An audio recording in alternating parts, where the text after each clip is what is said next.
26শে November থেকে 2রা December 2025। জ্যোতিষ বিচারে জীবন, জীবিকা, কর্ম, পরিবার, অর্থ, স্বাস্থ্য, শিক্ষা নিয়ে ভাগ্যচক্রের ভাগ্য বার্তা পাঠ করা হচ্ছে। প্রথম মেষরাশি, কর্মে গতি, অর্থ লাভ, নতুন সুযোগ আসবে, মানসিক শক্তি বাড়বে, স্বাস্থ্য স্থিতিশীল। দ্বিতীয় বৃষ রাশি, কাজের চাপ, তবে সাফল্য, অতিরিক্ত ব্যয় এড়িয়ে চলুন।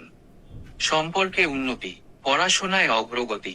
তৃতীয় মিথুন রাশি, যোগাযোগে ভাগ্যোদয়, ব্যবসায় লাভ, পরিবারে সুখ, প্রেমে শুভ সময়। চতুর্থ কর্কট রাশি, স্থির অগ্রগতি, জমি বাড়ি নিয়ে সিদ্ধান্ত শুভ, সম্পর্কের ছোট ঝামেলা কাটবে। পঞ্চম সিংহ রাশি, প্রতিভার উজ্জ্বলতা, অর্থভাগ্য ভালো, প্রেমে মিলন সূত্র, মাথা ব্যথা হতে পারে। ষষ্ঠ কন্যা রাশি, আটকে থাকা কাজ সফল, কর্মে সম্মান, ব্যয় বাড়লেও লাভ হবে, ত্বকের যত্ন নিন।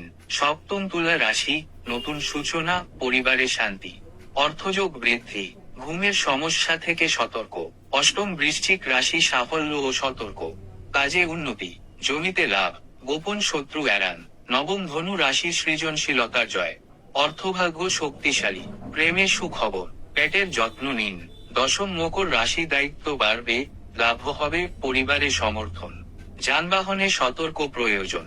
একাদশ কুম্ভ রাশি, আকস্মিক সৌভাগ্য, আর্থিক উন্নতি, বন্ধুর সাহায্যে লাভ, অ্যালার্জি থেকে সাবধান। দ্বাদশ মীন রাশি, পরিকল্পনায় সাফল্য, বিনিয়োগে লাভ, সম্পর্কে বিশ্বাস বাড়বে, স্বাস্থ্য ভালো। এই সপ্তাহ আপনাকে এনে দিক আলো, শক্তি ও সাফল্য। জ্যোতিষ পরামর্শদাতা শ্রী রঞ্জিত রে নমস্কার।